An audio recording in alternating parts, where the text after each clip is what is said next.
Mayong hapon Negros, sining special coverage ng Digicast Negros angot sa halit na gindalasang bagyo nga Tino diri sa isla sang Negros. Sugod kita sa Canlaon City, naglabot na sa 16 tanan ang patay. 11 ang tubtub sa karon, ginapangita sa gihapon matapos mag-igo ang bagyo nga Tino diri sa isla sang Negros. Mabudlay ang pagpadulong sa Canlaon City pero karon sarang na masulod ang syudad. Amo sini ang sitwasyon sang highway sa Canlaon City. Isa lang ka lane ang sarang maagyan sa karon sa mga motorista.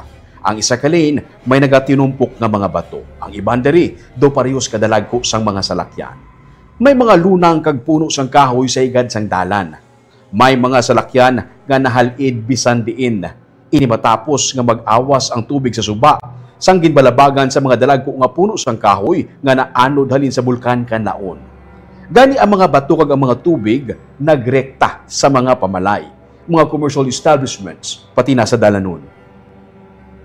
Sa video nga kuha ni Jerry Delubio, makita nga daw nangindagat na ang dalan sa may bus terminal. Mabaskog ang daludo sang tubig, gani nagtaklas na sila sa kisame sang building.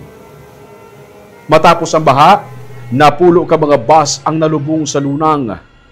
May mga salakyan pa sang gobyerno nga nadala sa kag may nagaalis nga baho sang patay.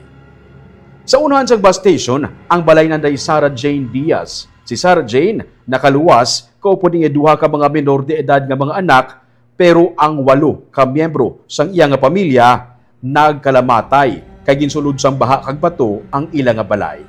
Ang bangkay sang iya nga mister nasapwa na sa banwa sang Moises Padilla. Ang Canlaon City ginpaidalom na sa state of calamity sa karon. Dako ang kinahanglan nga bulig sang syudad para matinluan ang dalanon gikan sa mga lunang, mga bato kag kahoy. Kun halin Bacolod City, makakadto na sa Canlaon via Don Salvador Benedicto, San Carlos City via Valle Hermoso, lusot sa Canlaon City. Amin ako, sir, lang ko. Naanod ko, pagbangon ako, nakalasin yung pagkikadlaw, pagkid ko, ay damgo, paglingit ako, wala na, ang tubig, taas pa sa ako. Ay naanod mo ako sa Nabaw. Naanod ka na sa Nabaw? Sagwa na sa balay? Oo. Diin ka na dampi? Layo na, dito na, di pa ka. Layo na. Ang balay niyo wala na? Wala na. Ang mga upod mo sa balay wala naman? Oo, hindi na ako sila makitaan. Pila ka mo kabilog sa balay? Siya, siya. Ikaw ay kasam. Ako ay 8 sila. Patay.